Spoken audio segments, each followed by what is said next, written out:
ماتم کرنا اور نوحہ خوانی کرنا، اس کی شرعی حیثیت کیا ہے؟ اللہ کے نبی صلی اللہ علیہ وسلم کی اس حوالے سے کیا تعلیمات ہیں، اور یہ جائز ہے یا ناجائز ہے، اور اگر جائز ہے تو کس کس صورت میں جائز ہے؟ یہ ہمارے ایک بھائی کا ہم سے سوال ہے، تو جواب ذرا دھیان کے ساتھ سن لیجئے گا کہ ماتم کرنا اور نوحہ خوانی کرنا اسلام میں مسلمانوں کے لیے اللہ پر، قرآن مقدس پر، نبی کریم صلی اللہ علیہ وسلم پر ایمان رکھنے والوں کے لیے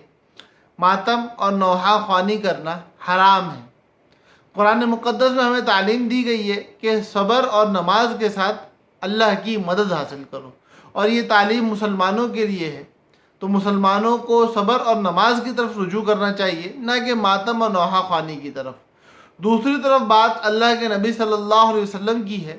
جہاں ماتم کرنے والوں کو، نوحہ خوانی کرنے والوں کو اپنی جمعیت سے باہر نکالا گیا ہے حدیث کی روح سے، اور اس کے علاوہ دیگر احادیث میں ان کے بارے میں وعیدات آئی ہیں۔ تو ان تمام تر چیزوں کو سامنے رکھتے ہوئے یہی بات معلوم چلتی ہے کہ ماتم کرنا، نوحہ خوانی کرنا اسلام میں ناجائز ہے، ممنوع ہے مسلمانوں کے لیے، اور مسلمانوں کو یہ کام نہیں کرنے چاہیے، مسلمانوں کو ایسے کاموں سے دور رہنا چاہیے۔ السلام علیکم ورحمۃ اللہ وبرکاتہ۔